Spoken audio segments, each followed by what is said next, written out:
지금 보금자리론 가지고 이제 금리 인상이 마무리가 되고 또 주택담보대출이 하락을 하고 나면은 이 특례 보금자리론 뭐 금리 시장에 떨어지는데 꼭 계속 끌고 갈 필요는 없을 거 아니야. 뭐 갈아탈 수도 있는 건지, 그리고 이런 뭐 특례 보금자리론 자체가 어떤 수요자들의 뭐 맞춤형이 될 거냐, 또는 이게 뭐 상환 가능한 정도의 이자 금리냐라는 것도 같이 한번 말씀 주시면 좋을 것 같아요.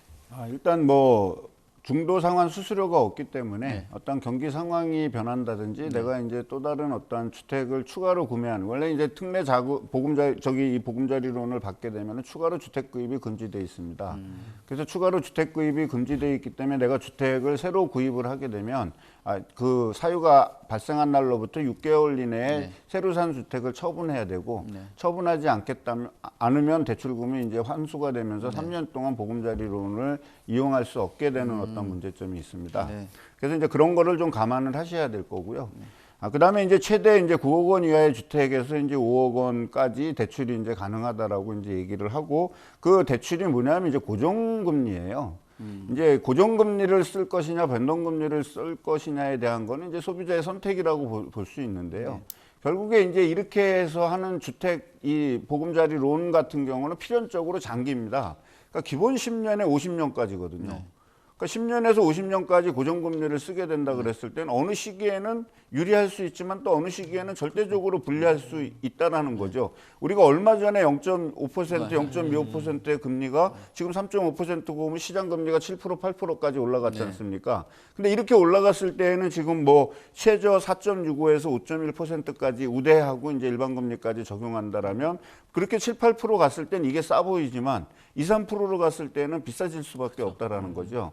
아마 정부도 이제 그거를 인식해서 이제 이거를 대출 상환을 했을 때 중도 상환 수수료를 없애겠다라고 해서 이제 부담을 경감시켜 준다라고 얘기했는데, 자, 9억 원짜리 미만의 주택을 5억까지 최대 대출을 받았을 때 이 5억 원을 내가 10년 동안 끌고 간다 그랬을 때는 한 1억 2천만 원 정도의 이자 부담이 있습니다.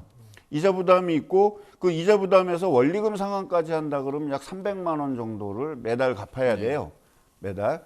그 다음에 이제 이것을 30년, 40년으로 끌고 가서 최대 50년까지 끌고 간다 그러면 7.5억 원 정도, 7억 5천만 원 정도의 이자를 부담하게 되는 거죠. 그럼 내가 원금까지 감안한다 그랬을 때는 꽤 많은 돈을 이제 갚아야 됩니다. 근데 필연적으로 부부 합산 1억 원 이하, 그 다음에 9억 원 주택에서 5억 원을 대출받게 되면 그 대출받은 가정, 만약에 그 가정에서 대출을 받아서 생활을 영위해야 된다라면 과연 1억 원 이하의 소득을 가지고 이 대출이자와 자녀 양육비와 그 다음에 기타 뭐 차량 대출금서부터 모든 것들을 생활할 때 과연 위축이 되지 않을까라는 어떤 부분들이 있다라는 거죠. 그래서 이런 특별 보금자리론이라든지 이런 거는 현재의 금리를 맞추는 게 아니라 우리가 장기금리, 10년물이라든지 이런 장기금리의 변화 추이를 맞춰갖고서 실질적으로 소비자한테 혜택이 들어갈 수 있는 정도의 금리 수준이 이제 만들어져야 되는데, 현재는 이제 제가 봤을 때는 이게 단기적으로, 한시적으로 시행되는 거잖아요.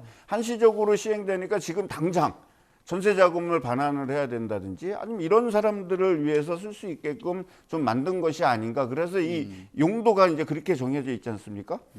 그러니까 이제 그런 부분으로 만약에 운영이 된다 그러면 이거는 필연적으로 단기적으로 움직일 수밖에 없고, 현재 좀 급박한 어떤 우리 부동산 시장과 금융 경색에 대한 우려, 이런 것들을 좀 해치시키기 위한 정부의 어떤 고육지책이 아닌가 이렇게 생각이 들거든요. 단 소비자가 이거를 선택했을 때에는 나름대로 뭐라 그럴까, 내 스스로의 어떤 금융 구조와 내 한계, 가계 상황을 인식하고, 법에서는 뭐 생애 최초는 80%까지 일반적으로 70%까지 해준다 하더라도 대출을 최소화시켜서 나가는 금융 원리금 부담에 대한 리스크를 최소화해서 운영한다라면 나름대로 그 제도의 어떤 타당성은 있을 거라고 여겨집니다. 근데 내가 현재 집을 당장 마련해야 되겠다라는 성급함, 이것으로 인해서 내가 생애 최초의 이건데 80%까지 내가 대출 받을 거야라고 얘기하면 이 상황을 과연 끌고 나가기 위해서 희생해야 되는 것들을